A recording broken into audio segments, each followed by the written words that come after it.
Trump was swarmed by Secret Service agents and rushed off the stage after being shot in the ear. Trump was in the middle of delivering his rally speech, turned toward the right, grabbing his ear, which was grazed by a bullet as the sound of multiple gunshots suddenly rang out. Yeah, we've been tracking this story since Saturday. In that time, we've learned that 2 of the 3 accused of gambling were allegedly betting on games they played in. Okay, I love olive oil with the holiday season. Is there anything people are not using olive oil for that maybe they should be using it for with holiday? I reached out to Tia Jones's attorneys requesting the documents that were filed for a temporary civil protective order. She was granted on March 15th. I received that affidavit today, and we do want to warn you the details may be difficult to hear. This guy right here, Jalen Moss, only a sophomore, but he looks very seasoned out there. 6 catches, 97 yards against Michigan.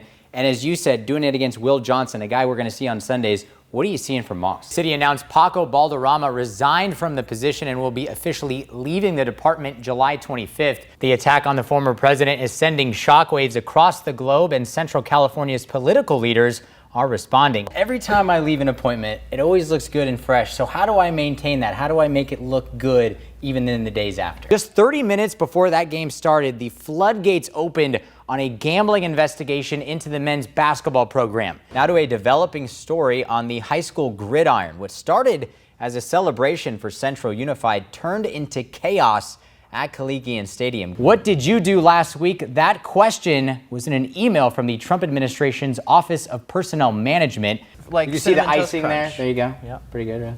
The trade block is hot in the NFL, and we bring in the former first overall pick and Bulldog legend David Carr to break it all down. Let's start with the first trade of the day, David.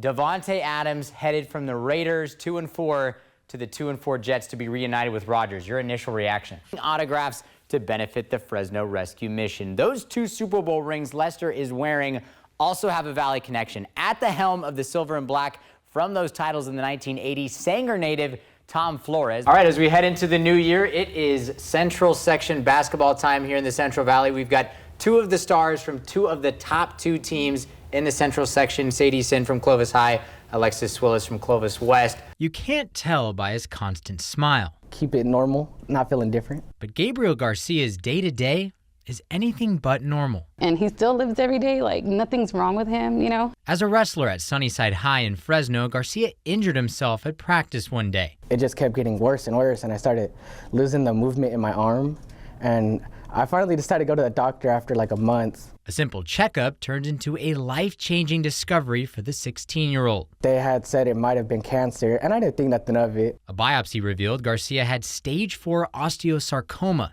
an extremely rare form of bone cancer that spread to his lungs. At first, I was like, dang, why me out of all people, you know? But, you know, learn to deal with it. Cancer treatment has taken him away from his daily routine at school. But teachers like Katie Botello still let Garcia visit class to see his friends. When you're not sick, you don't think anybody's there to support you, but then when you get sick, it's like, oh, I have a lot of people, you know? Nobody knows that situation better than his mom, Crystal Martinez. It gives me hope, you know, like it makes me know that, oh, I got a chance of getting cured, you know? 6 years ago, Martinez battled and beat her own bout with cervical cancer. I'd rather go through it again myself. Just like her son, she puts on a smile, but the harsh reality always comes back. It's extremely difficult. It gets really dark. Like, you know, there's a lot of times, you know, that I sit out in my car and cry, you know, but I have to pray and like keep myself strong and strong for him.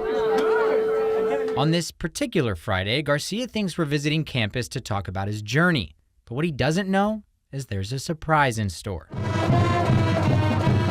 Garcia thinks he's participating in a Super Bowl trivia lunch rally with his friends. First question. So far, he's perfect on the questions, but he never would have guessed the final answer. But I'll tell you right now, Gabriel, we're sure about one thing. You're going to the Super Bowl!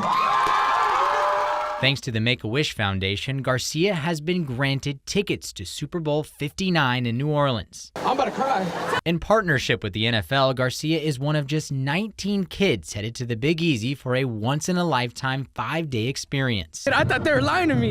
It made my year. It's the best thing could ever happen. I'm just happy, lost for words, and I'm just excited. As the excitement settles, it's back to treatment just days later. It's easier than chemo, and it's, you know, just one step to get closer. With his wish granted, another round of radiation awaits Garcia. Your skin gets burned and all kinds of stuff. The pain marks a milestone in his nearly 9-month fight. Super exciting, get to ring the bell.